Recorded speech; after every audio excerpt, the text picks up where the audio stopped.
will not lose. Bishop, Apostle, you are not ready. Okay, so let's just start out with the basics. In this country, different countries have different ways of doing it, but in this country, America, we have 3 credit bureaus, and the 3 credit bureaus basically assign credit scores to people in order for them to be able to borrow money or to be able to get credit cards, auto loans, or home loans. Now, the history of credit bureaus, and I'm going to be very quick on this, but basically when you had, in the early days of the country, you had farmers who needed money in order to borrow for their farms. There was no digital technology, there was no cell phones, there was no computers. So basically there needed to be a way to know who was worthy of credit and who wasn't. And when we're talking credit, we're talking about borrowing loans, basically. So what ended up happening was, over time, the evolution of this system where we had people who would share information about people who were creditworthy and not creditworthy, it ultimately became what we now have 3 credit bureaus. And these 3 credit bureaus are Equifax, TransUnion, and Experian. So these things are not infallible. There can be data breaches. I mean, first of all, you can have employees working at a company that, for whatever reason, decide to steal data, sell data, or to otherwise corrupt data. You can also have Confederates on the outside who decide to break in using digital technology into these bureaus, and they decide to screw with the data. Now, the way it basically works is these are 3 credit bureaus. Whenever you try to apply for a credit card loan, a home loan, a car loan, typically these 3 credit bureaus, one or possibly all 3, may be checked to see what they foresee as far as your credit worthiness. Now, as you can see, Experian has a score range that goes from 330 to 830. So I flaunt the fact that I have an 850 credit score with TransUnion and Equifax. I can't have an 850 with Experian, but I can have an 830. So there's no big deal there. They have different algorithms for calculating credit score, but I've talked about this numerous times, and I'll make this very simple. Basically, what they're checking is your credit history. They're checking to make sure if you've borrowed money, have you paid it back? They're checking your credit availability. They're checking to see how many credit cards do you have, or how much credit do you have access to, and how much of it are you using at any given time. Higher credit scores are people who normally are using less than 5%. Lower credit scores may be assigned to people who are using more than 10%. But different bureaus have different ways of calculating it. There's also a situation that is kind of minor where they check to see how much credit have you applied for recently. If the banks, if they see you attempting to apply for lots of credit, that means that you're trying to take out loans, and it's a signal that there may be a problem with either your employment or that you may be problematic. For example, if I was a foreigner and I was in America, I might start applying for credit cards and trying to build up credit cards so I can use them all at once and buy stuff and then take it back to my country, and they'd never be able to come and get me. So that would mean that the debts get discharged. I could be a credit card scammer. I could be a loan fraud person, whatever. So you get the point. Now, they have different ways of doing things. They charge you different amounts of money if you want credit reports. But the reality is, and I've seen a lot of people make this mistake when they go trying to get a home loan or they go trying to get a car loan. You don't have to bring your credit report to the car dealer or to the home loan broker. They're going to pull your credit themselves. And the reason for that is because some people have credit reports that they, downloaded. They may be accurate. They may not be accurate. They may be old. There may be information that is new that those credit reports that they brought in don't show. So you don't have to bring your credit score or your credit report in. They're going to pull your credit report. So I can show them my 850 on my Wells Fargo account or whatever, but that doesn't matter because they're going to do their own credit report on me. And the dealer, I will say, I'll also warn you about this because I'm going to try to keep this part short. Dealers have to pay for these credit reports. So as you can see, Experian is going to cost between $9 and $20. Equifax is going to cost between $16.95 and $20. And TransUnion is going to cost about $20. If you go into a car dealership, they used to try to run your credit immediately because they were trying to get a feel of whether or not you're serious. They were trying to get a feel of whether or not you can even afford what you're looking at. Like if you walk into a Mercedes or BMW dealership, most people can't afford those cars even though they want them. So for the most part, they have to pull your credit score just to know if you're serious. In some cases, you're not even allowed to test drive certain cars until you've done a credit report. In some cases, not only do you have to do a credit report, but you also have to show them your insurance report. And if you go to like Lamborghini or if you go to Rolls Royce, you may not be allowed to drive one of their cars unless you can prove that you have insurance. If you want to borrow certain cars, like if you want to go to Enterprise or you want to go to Hertz, you may have to show your credit report and you may have to show your insurance. First of all, you can't drive in this country legally without insurance. So your insurance is without saying. You have to show that you have proof of insurance. Some cars that are expensive may require that you show that you have a certain deductible or that you have a certain amount of coverage. So basically, like if you try to go rent a Mercedes G-Wagon, or if you try to rent a Lamborghini Aventador, rentals will check to make sure that you have enough on your credit card, possibly to have a $7,000 deposit. They also may check to see that you have enough on your insurance to cover a car that may cost thousands upon thousands of dollars to fix. So you get what I'm saying. Any questions about this, you can just put it into the URL section. So these are the basics of the credit system. And the last thing I'll leave you with, you have 3 different credit scores. When you go to buy a home loan or you go to buy an auto loan, usually they're going to take all 3 different numbers and they're going to compare them low, middle, high. So let's say if you have an 800, an 825, and an 850. They're going to go low, middle, high. And usually what their dealers are going to do is they're going to focus on the middle score. The reason why they focus on the middle score is because they consider it more fair in general, because if they go with the low score, that hurts you because that means that your interest rate might be higher. If they go with the high score, that actually hurts the dealers because now they can't charge you as much for the loan. So typical score reporting is going to give you 3 different scores, and they're usually going to aim at the middle score.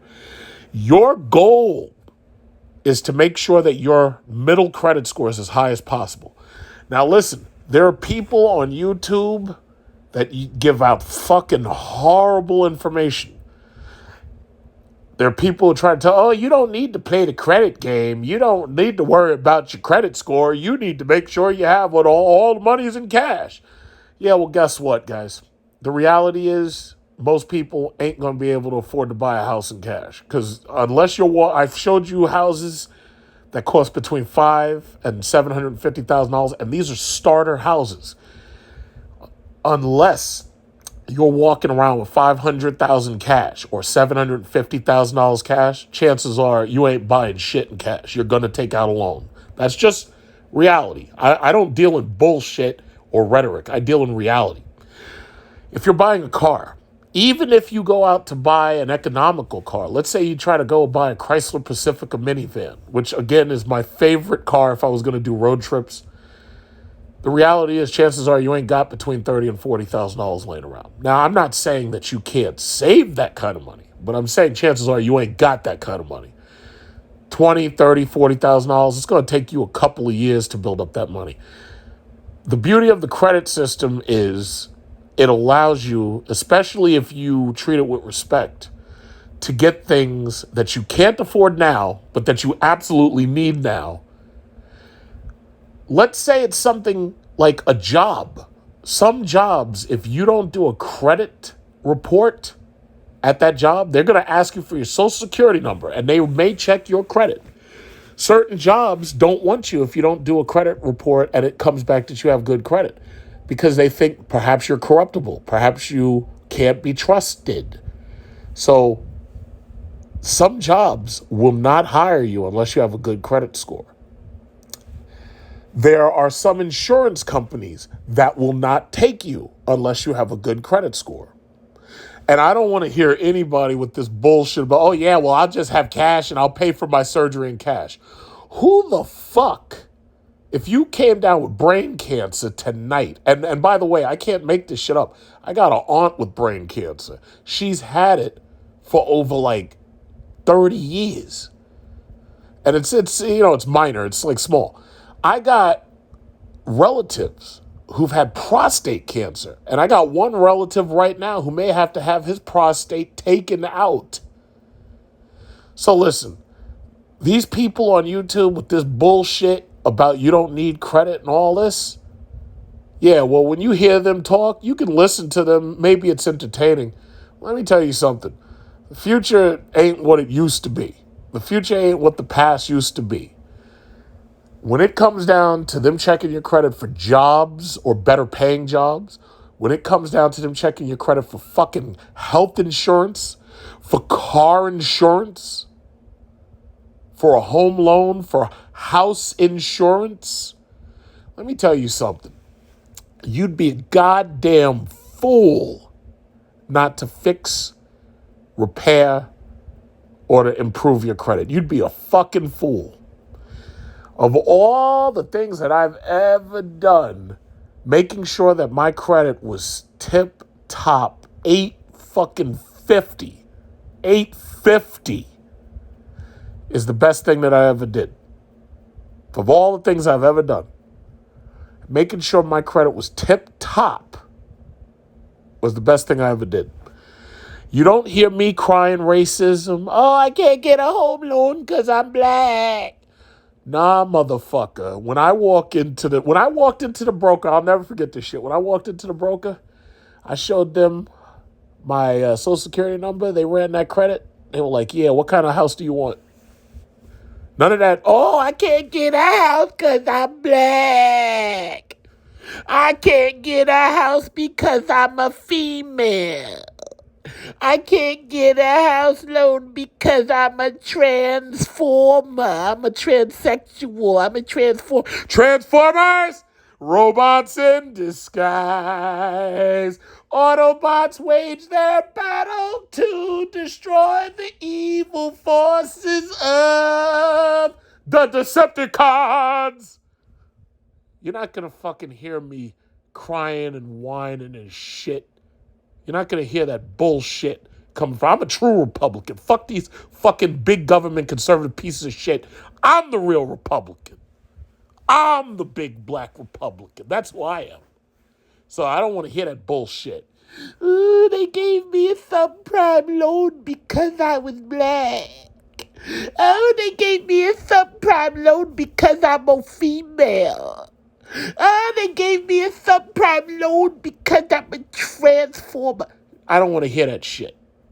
I don't want to hear it. You take those fucking excuses and shove them up your ass. I don't want to hear it.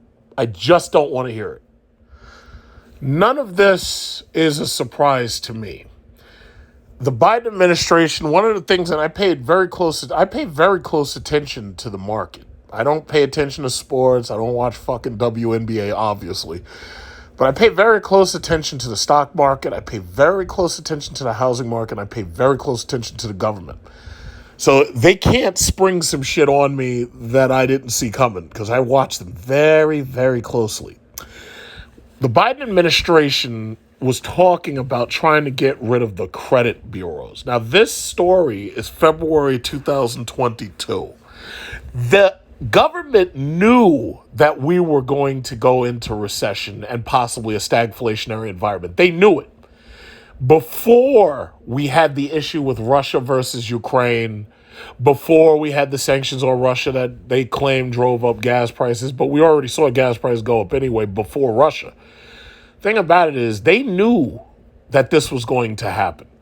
So what they were trying to do ultimately, and I'll break it down and make it very simple because you can read these stories yourself. I've actually talked about this before.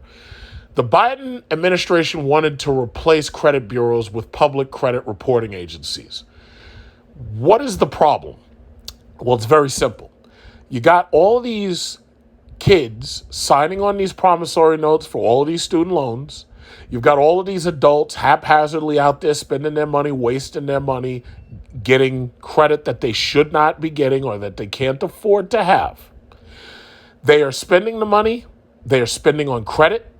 And as you know, recently, they've showed that consumer credit card debt is like higher than it's ever been before, or it rose at a faster rate than like ever before. The reality is that, yeah, it's easy to give you a credit card. If you spend money on a credit card and you can't pay it back, yeah, they can always fuck you. You know, they'll take your credit card away. They'll turn it off. In some cases, they may even repossess the stuff you bought. But typically, that doesn't really happen except for cars. If you buy these Coach bags and Prada and all that, Gucci, Prada, Femi and all that shit on a credit card, chances are they're not going to come and take that stuff back. Because for the reality is that stuff is basically worthless anyway. The only thing that gives it its value is the fact that somebody said that it's worth something. They'll cut your credit card off. They will screw your credit report up. They'll show that, yeah, you took out money. You took out $1,000. You didn't borrow it. You took out $3,000. You didn't borrow it. I have a coworker who owed Hyundai Financial $3,500, didn't pay it, and they fucked up her credit.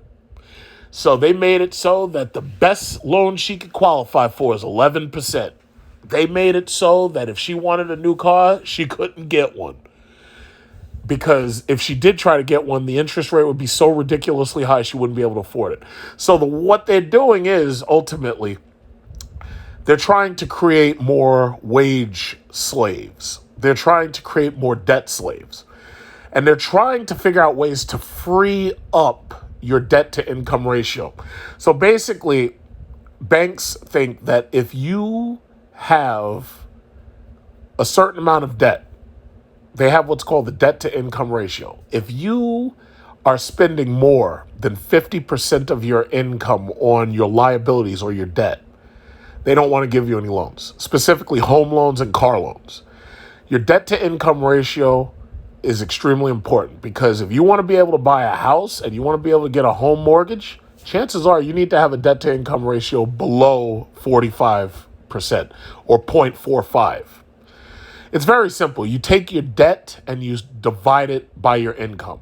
So if your debt is like, I don't know, per month, $1,000 and your income is $2,000.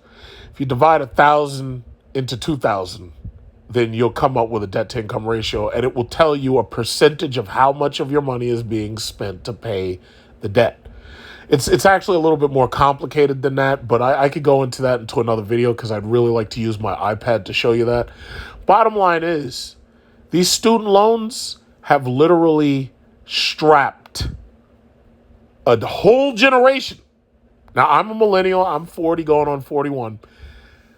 These student loans have literally made it so that you have a large percentage of millennials that cannot get a mortgage and can't buy a car.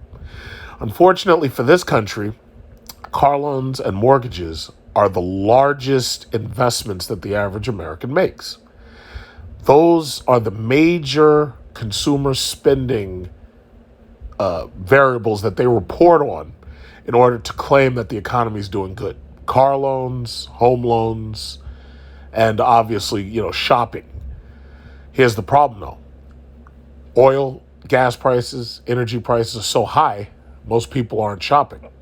People are being forced to choose whether or not they're going to pay their student loans or whether or not they're going to pay their phones, because some people are spending $100 a month on their phone. Some people aren't paying their phone bills because they have to spend that money on food and energy, like oil, gas, and so forth and so on. So what's happening is student loans have gotten people so strapped for cash that they don't have enough money to pay the student loans and to pay their mortgage. They don't have enough money to pay the student loans and to pay their car note. They don't have enough money to pay their student loans and to pay for their energy or their food costs.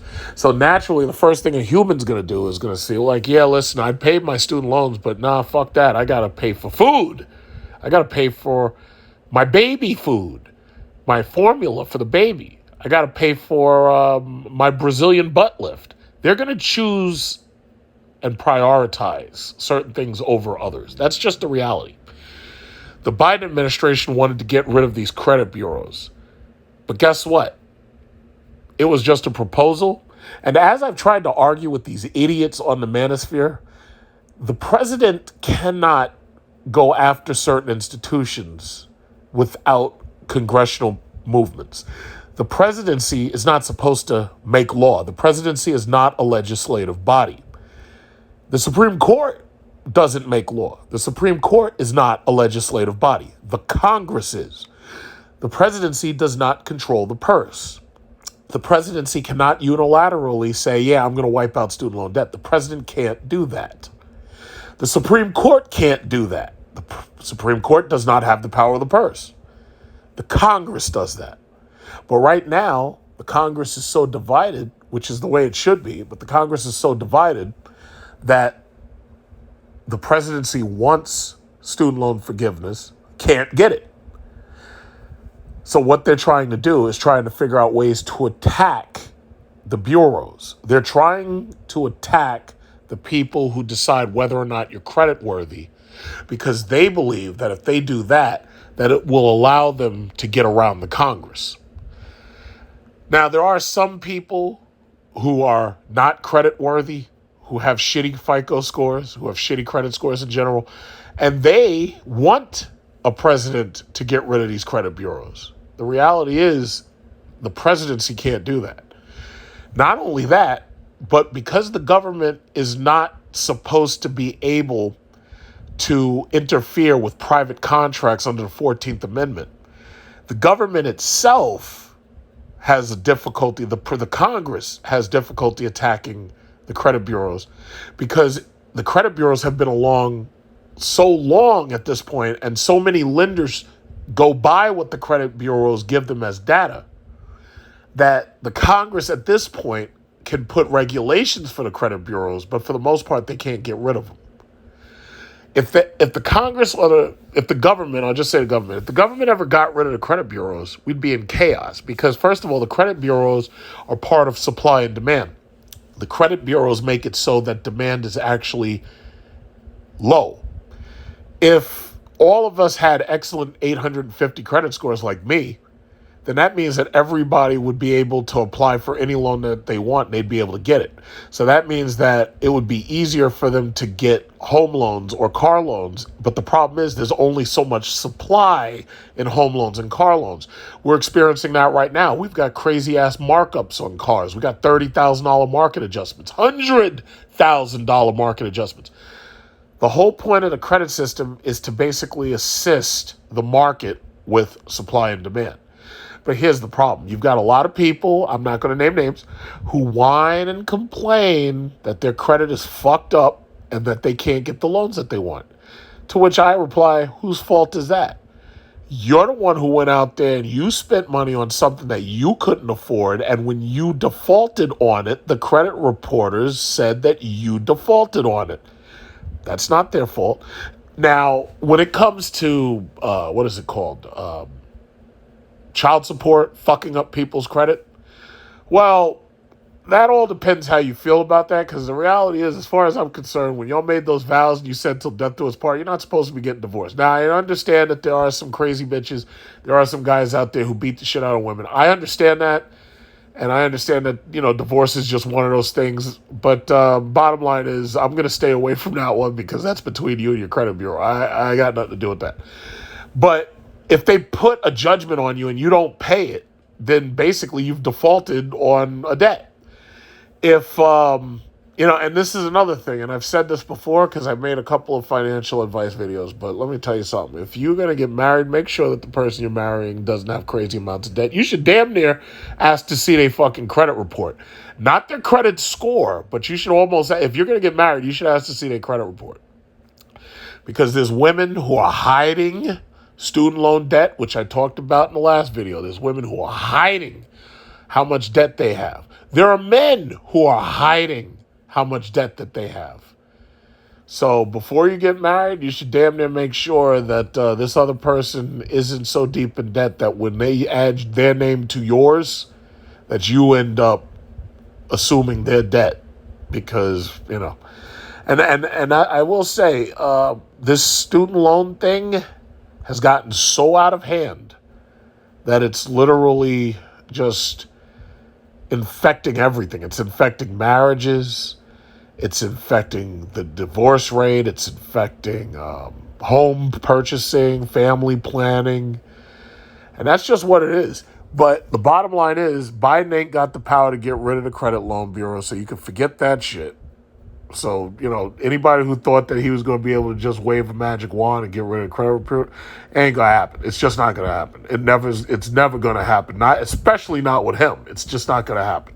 Now, here's the meat of the story. Lenders are very comfortable with this way of doing things. We're stuck with our credit reporting system despite errors and data breaches. Here's why. Given the credit agency's central role in our daily lives, credit reporting is a high-stakes operation, but alternative models aren't ready to replace them. This is the reason why the Biden administration and the Congress are not going to be anywhere near quick to try to get rid of the credit reporting agencies. It's because they can't. There's no other logical system that they can build, especially one that they can control, that would allow them to do what they want to do, freeing up debt, making it so that people could easily be able to purchase car loans and home loans, despite the fact that they're already holding over $40,000 or $100,000 worth of student loan debt. That debt has to be repaid. And just because that debt is front-loaded doesn't mean that you get to sidestep it and go around it and try to get a car loan or a home loan. What the government wants to do is the same shit that they've always done, and they keep fucking up. They want to interfere with the free market. You see, by passing out those stimulus checks, all they did was set us up for high inflation. Because what they did was they printed money, which led to inflation. What they'd be doing here is interfering with the supply and demand lending system. And they would totally fuck up demand, because if you make credit easier to get, more people demand and more people will apply. So the sad thing is, interest rates, when they're low, interest rates that are low create false economic growth. Interest rates that are high create true economic growth. People who borrow at high interest rates are more careful about what they borrow. People who borrow at low interest rates are haphazard with what they borrow. Now, they got a picture of this lady right here. And she looks like she's Karen. I'm going to call her Karen. She's got the Karen haircut. She's got something coming out this box that kind of looks like a television, but I've never seen a television with that much foam on it. So let's assume that's a TV or an iMac or something. I don't know what that is. So Karen got herself a new TV. What that has to do with this credit system, I have no idea. But anyway, it says the big three credit bureaus, Experian, Equifax, TransUnion, kept files on around 200 million adults and more than 1.6 billion credit accounts. Okay. The credit reporting industry may have flaws, but it's one we're more or less stuck with it. Equifax, one of the three main credit bureaus, sent faulty scores to millions of lenders, resulting in higher interest rates and denied applications. The Wall Street Journal reported this week. This follows a data breach by the same company in 2017 that exposed the personal information of 147 million people. When credit bureaus report erroneous information about an individual, it potentially hampers that person's ability to buy or rent a home, get an auto loan, open a new credit card, and even determines the rate they get on their insurance. Given the credit agency's central role in Americans' daily lives, it's an extremely high-stakes operation. Experian, Equifax, TransUnion keep files on around 200 million adults. Yeah, blah, blah, blah. Presently, the big three credit bureaus, Experian, Equifax TransUnion keep files on around 200 million adults and more than 1.6 billion credit accounts. The government watchdog earlier this year released a report criticizing how the big three responded to consumer complaints, calling them an oligopoly that has little incentive to treat consumers fairly with their credit reports have errors. Now, here's the thing. Keep in mind, these are three different companies. These three different companies are in some level of competition because you got to remember, they are putting together reports and they're selling the reports to the auto loans and to the home loan brokers. So the reality is they are in competition. This is not an oligopoly.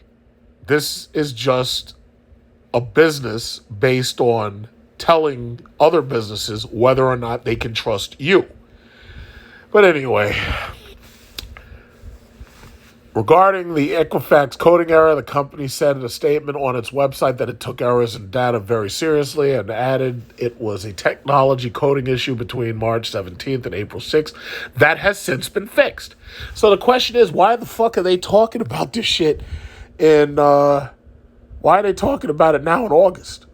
Anyway, as part of this extensive analysis, we have determined that there was no shift in the vast majority of credit scores during the 3-week time frame of the issue. 3 weeks, by the way, 3 weeks. Equifax said, for those consumers that did experience a score shift, initial analysis indicates that only a small number of them may have received a different credit decision. Now, let's just understand this for a second. There are 3 different scores. If I know that I've got a top score of 850, and let's say the next score down is 830, then it's impossible for me to see that the third score is radically different than the first two because these are 3 totally different companies. So if I have an 850, an 830, and a 520, obviously something's wrong. Now, if the margin is narrower and you have a 750, a 740, and a 618 or some shit, obviously something's wrong. So when they say that this shift would have only affected a small amount of individuals, what they're saying is that just this one company, Equifax, had a coding error.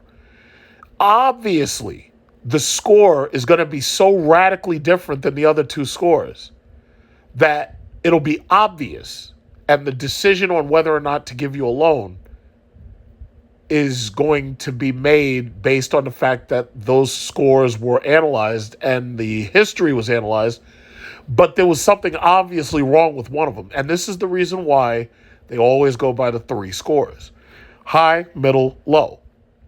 So let's say Equifax said, yeah, well, you know what? You've got an 850, you've got an 845, and your third score is a 518. Obviously, they're going to go by the middle score. But even then, they're going to look at that 5 and they're going to be like, wait a minute, how the fuck is this possible? And if they see this anomaly happen numerous times, they're going to be like, uh-oh, there's something wrong with the code. Or there's something wrong over at Equifax. So here's the problem that I see. Ultimately, people are going to hear this shit. They're not going to pay any attention to it because they don't understand the mechanics of it. They don't understand the mechanics of credit. They don't understand the mechanics of underwriting at a more... And let me just explain this, because having worked for a bank, mortgage underwriting means that they're not just taking a look at your credit score. No. They're taking a look at your entire history. When I say your entire history, they're checking your addresses to make sure that you've, built up a number of wherever you've lived, that they know that you are who you say you are, because you have some of these foreigners who come into this country and they try to pretend that they're somebody else. They're looking at your opened accounts and your closed accounts. So every single credit card that you've opened since you were 18, they're looking at them. They're looking to see, have you paid those balances? They are tracking your behavior over the last 7 years. They are looking to see who is your employer. They may call your employer. They may find out, hey, hi, does he work for you over here at Microsoft? And Microsoft will say, yes, we know Michael. Michael's an employee. Michael has worked for us for 20 years. Oh, okay, thank you very much, because Michael's trying to get credit. We're just checking up on Michael. And that's it. So they're checking to see that you actually earn the amount of money that you claim you earn. Because as you know, back in 2008, there were people fucking lying on their reports. There were people lying on all of their credit applications. So basically, they felt that if they say they make more than they do, that they're going to get it, wherein the next person who said the truth is not going to get it. So if I only make $100,000 a year, but I say I make $500,000 a year, if I say I make 500,000, then that should make it so it's easier for me to get the loan, right? Well, that's what a lot of people did in 2007, 2006, 2005. And that's part of what led to the 2008 financial crisis. See, y'all can't fool me with this bullshit. I pay very close attention. You can't trick me. So anyway, it says our data shows that less than 300,000 consumers experienced a score shift of 25 points or more. So we're busy arguing over whether or not the credit reporting agencies are accurate, but you're telling me that only 300,000. Now keep in mind there's millions. There's 330 million Americans, and even if we said only half of them applied for credit, let's even say 150 million. We're talking about a number of 300,000. Think about that for a second. Of all the Americans, I live in New York City, right? At any given time, there's more than 7 million people here. They're saying that only 300,000 were affected. And out of that 300,000, they're saying that they only experienced score shifts of 25 points or more. So you know what that's like saying? That's like saying I have an 850, I have an 850, and then that third score comes in and it says I have an 820. 25 points. See, these people, what bothers me more than anything, these people are liars. What bothers me so much is not only are they liars, but they're able to get away with their lies because the public is ignorant about the way things work. And they can lie, and they can lie, and they can lie, and they can get away with it because nobody can call them out on their lies. That bothers me. I'm one of the few people who's watching them that closely where I can say, wait a minute, you're fucking lying. And call them out as soon as they start it. But whatever. It says the 3 credit bureaus did not respond to MarketWatch's request for comment regarding the CFPB's categorization. So there you have it. 300,000. Now, I just want you to look at this. Look at this. They would have you believe that this was some kind of rampant, horrible credit reporting. But now you read into the details. The devil's in the details. You read into the details. You find out that it's 300,000 people affected, and those people only experienced a shift of 25 points.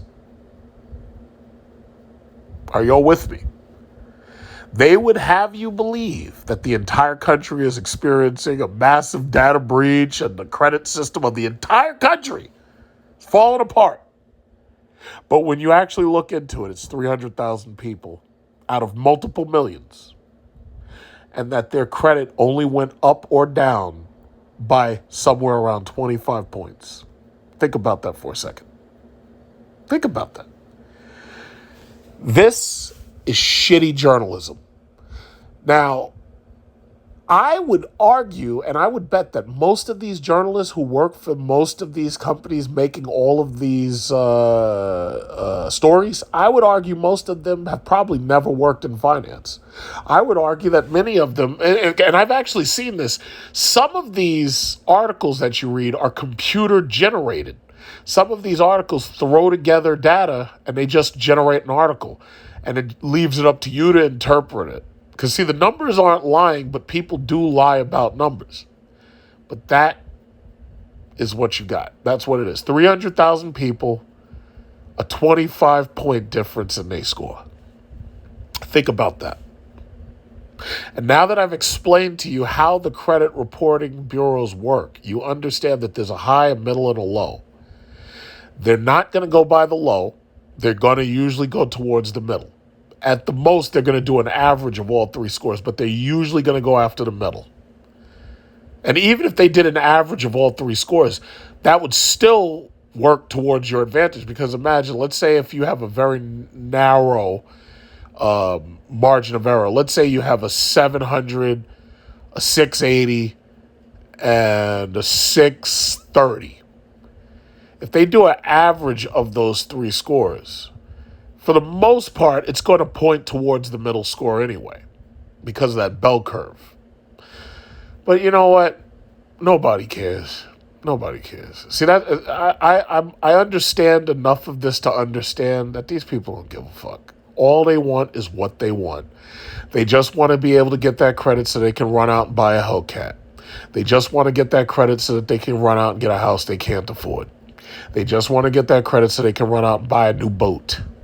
They just want that credit so that they can get whatever it is that they want to get. They want to get that credit card in their hand so they can get the Gucci, Femi, Prada, and Louis Vuitton. That's what it is. They want to get that Gucci, Prada, Femi. That's what they want. They don't give a fuck about none of this shit. And that's the reality. But guess what?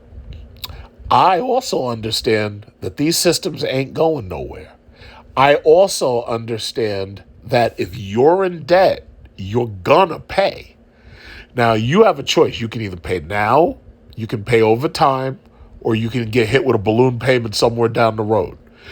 You have a choice. You can either play by the rules, or you can get denied for the things that you want later on that you're trying to get, that you're going to get denied for.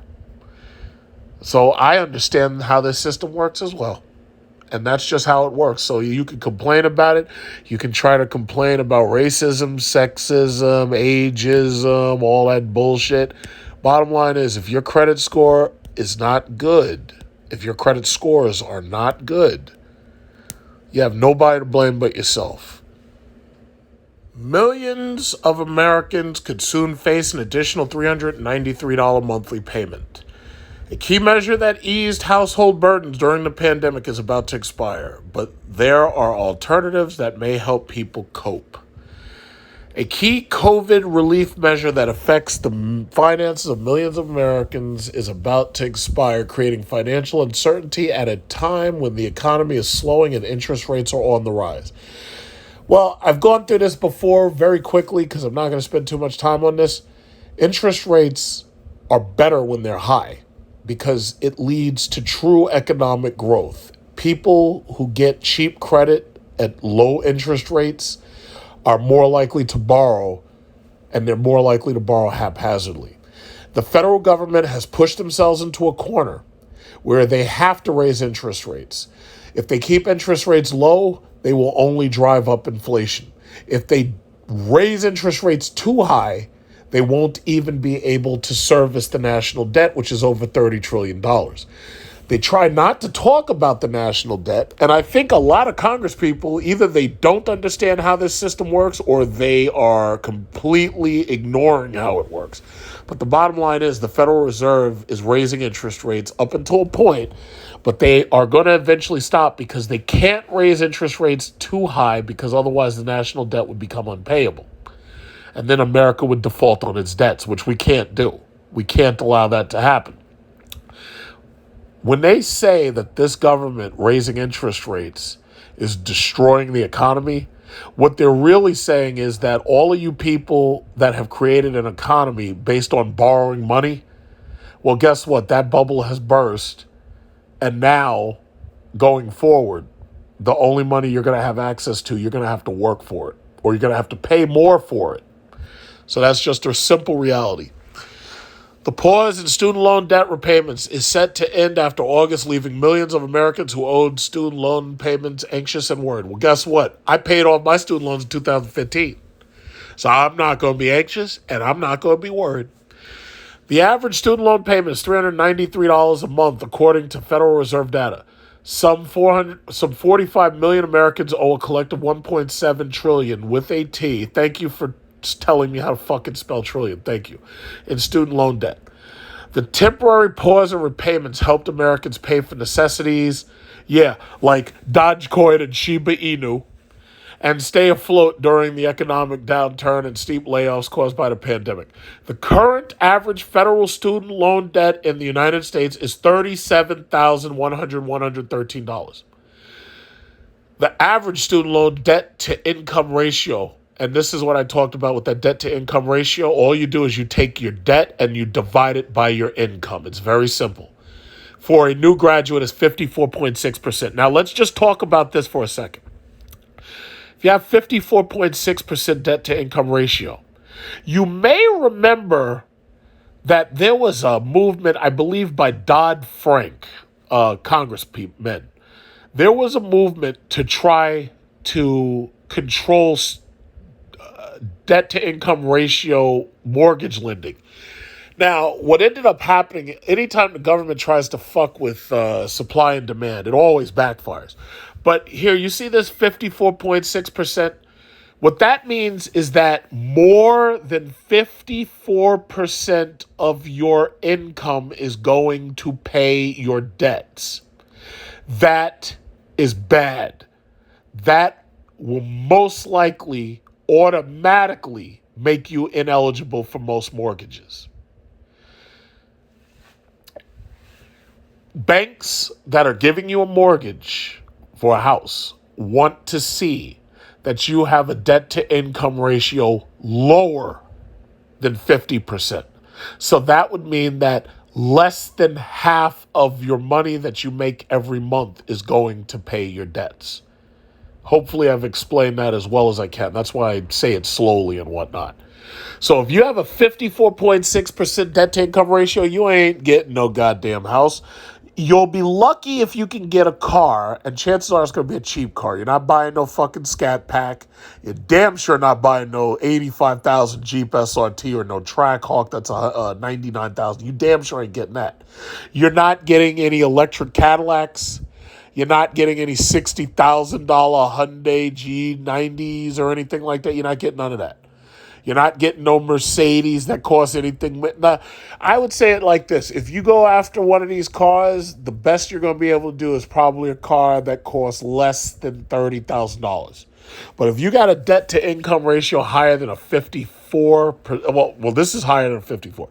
If you have a debt to income ratio higher than 50%, you're going to have a hard time getting an auto loan and you're going to have a hard time getting a home loan. Well, first of all, a home loan is going to be impossible. You're going to have a hard time getting a car loan, but you're not going to be able to get a home loan. It's not happening. Not at 54%. No. If you were at about 50%, maybe. But it's not happening. In order for you to qualify for that home loan, you probably got to be around 45 or better. 45% or lower. The resumption of student loan debt repayments is heavily weighed on graduates' minds as they attempt the difficult transition to a full-time post-job degree. Inflation reached its highest level in 40 years in June, and those having to pay back their student loans do not have the financial security or excess money to fall back on. Yeah, you know why you don't have the excess money? Because you're paying top dollar for gas, and you're paying top dollar for energy, home heating oil, natural gas to cook your food. You're paying top dollar for those things. But there are some straws to grasp for. Here we go. President Biden is considering whether to extend the pause on payments. Well, guess what, guys? Guess what? He can extend those payments till the end of his presidency. But guess what?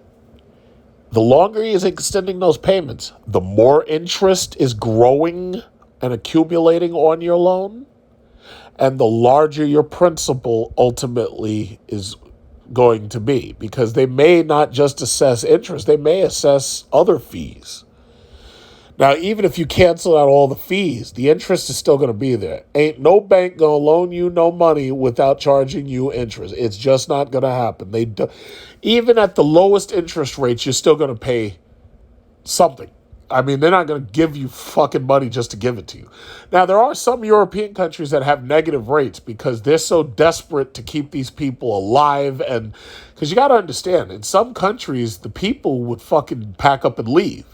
So what they do is they'll actually give you loans with a negative interest rate, which means that you actually earn money over the course of the term. But they do that just to make sure that you don't quit on them and leave.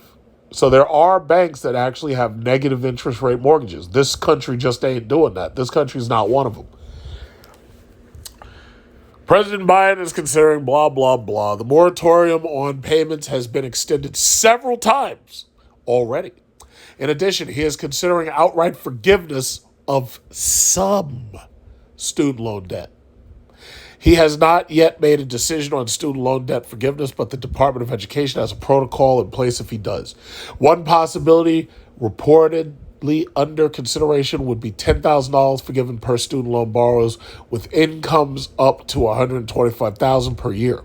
This would not knock out the average federal student loan debt, but would surely make a sizable dent. No, it wouldn't. No, it wouldn't. If the average person owes $33,000 and you did knock out 10, they're still going to owe 23. But guess what? For that amount, that 10 that you knocked out, I guarantee they will replace that 10,000 with consumer loan debt. So as soon as they see, oh yeah, hallelujah, Joe Biden knocked out $10,000. You know what that means? I can go out shopping and I can buy a Louis Vuitton. I can buy something for $10,000. I can buy a new PlayStation 5.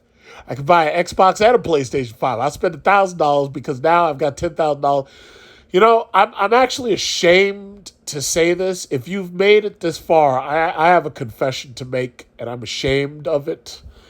I have a confession to make, and I'm going to make this confession right now. I could have taken this to the grave, but I'm going to make this confession right now. When I was in student loan debt, my mother wrote me a check. I think it was because she had gotten a tax return, and she wrote me a check to put towards my student loan debt. It wasn't enough to knock out the student loan debt, but she wrote me a check to put towards the student loan debt.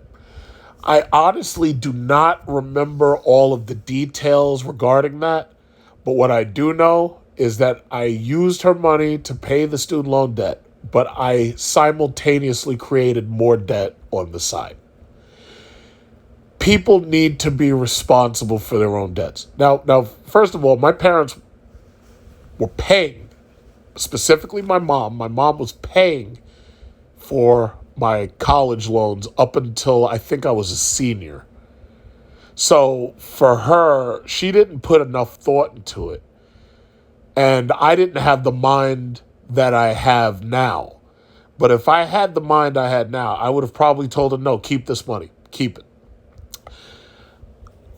One way or another, I would have paid that money back myself. But back then, kids don't think like that. Kids aren't bankers. Kids aren't underwriters. They just don't think like that. So the bottom line is I've made that up to her by buying her expensive gifts. Like I just bought her a fucking $3,000 bed and shit.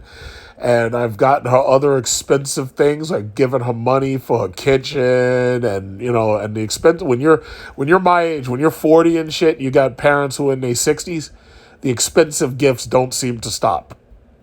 But the bottom line is, she'll never remember this, but I remember it. And to tell you the truth, if I could do it all over again, I'd probably tell her, no, just keep your money. I'll pay this myself. But I just, she was paying for my college anyway, so it's like whatever. And, my father gives me money and whatnot, like, every now and then. But he does it for a specific reason, which I don't want to get into. But the thing, it's not a lot. It's a little bit. But I usually use it for basically inflation-adjusted pricing. Like, because I always complain to him, I'm like, yeah, man, gas is really expensive. Because, whenever, he's elderly. So whenever I go places, like, I'll take him places and this, that, and other. So he's basically, like, giving me money for my trouble. Like, he's giving me money for gas, and he's giving me money for the weight and all that stuff. So I'm not really going to get into that. But the bottom line is, student loans have been allowed to infect everything. And I am just so fortunate that when I started working and I learned banking and I learned interest rates and I learned all that compounded, I'm just so thankful that when I learned those things, I was like, yo, fuck this. I got to improve my credit and I got to get out of debt. And I did it as quickly as I could. I guess I'm starting to get tired, so I'm not going to spend too much time on this. But the rest of the story, as it says, I could leave the links and this, that, and other. There are some employers, Google, Aetna, Abbott, Live Nation, Peloton. Peloton ain't shit. Peloton's a fucking bike with an iPad on it that they charge you top dollar for. SoFi, Hartford, Weed Maps. So there are a couple of employers that will help you pay down your debt. But let me just, I'm going to end with this. What's really happening is that these employers, these potential employers, they understand that these students don't want to go to college because they know they're going to end up really deep in debt. So what the employers are doing is the employers are either helping to cancel that student loan debt because they're worth trillions of dollars and they're looking for bright, talented employees, or they're willing to pay for your training. Right now, the airlines need pilots. They claim that they're looking for females, minorities, basically anybody who wants to be a pilot, that they're willing to help you pay for your flight training. Paying for flight training is kind of like taking out a bachelor's degree. That's how expensive it gets. It can be, it could cost you $200 an hour to fly. If you're lucky, it could cost you a little less, but it can be very expensive. So what most of these corporations are doing is they're saying, okay, we need domestic employees. So what we'll do is we'll either cancel your debt ourselves if you promise to work for us for a certain number of years, or what we'll do is we'll just pay it off and, you're going to work for us and this, that, and other. Or what we'll do is we'll pay for your training. So it makes a lot of sense.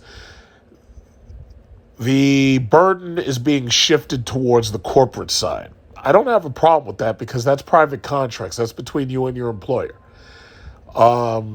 Public loan forgiveness means that you may volunteer to be a firefighter, a cop, a teacher, whatever it is, and you'll do that for about 5 years. I have family members. What they did was they wanted to be lawyers.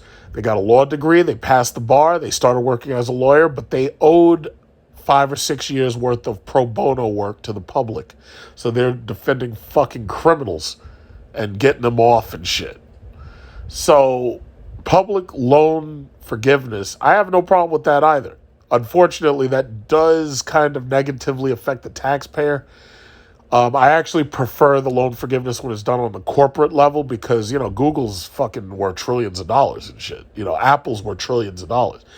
For them, if Apple really wanted to, they could say, yeah, we're going to hire a couple 100,000 employees. We're going to forgive all their loans and everything. They could do it, but they're not going to do that because they need to operate with the shareholder in mind. So that's just what it is.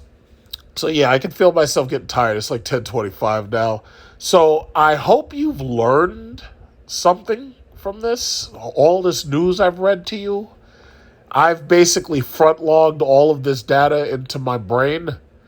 I may return to some of these numbers lately, but the reality is this country is fucked, and we're in for some serious issues over the next. Now I got about 10 years before I retire, but we got some serious issues coming up, and most of it's debt related, the rest of it's culture related. But we got some serious freaking issues coming, and I could see it.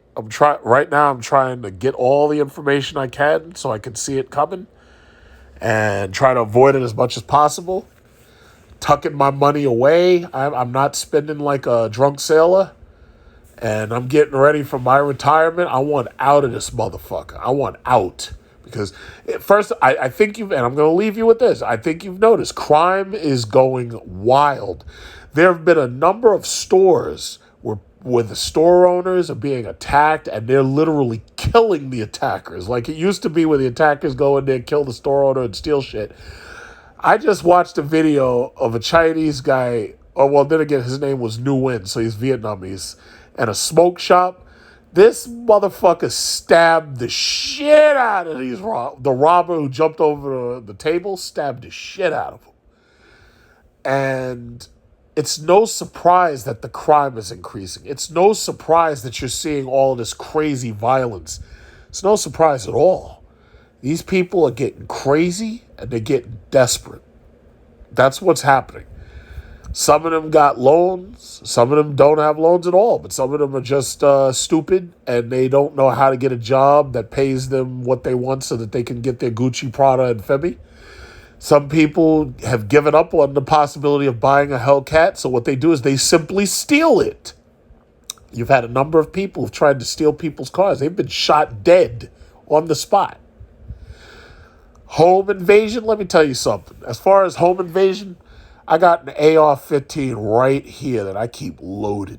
Just in case somebody decides, hey, you see that house over there? Let's rob him. Oh, okay, you want to break it? All I got to hear is a fucking window break. All I got to hear is a door being jimmied open, and its safety's off. That's it. Its safety's off. So basically, I guess I can end with that. This country is getting more violent, it's getting more desperate, and it's getting more chaotic. All you can do right now is prepare yourself and try to keep your head above water. But we're in for some serious chop.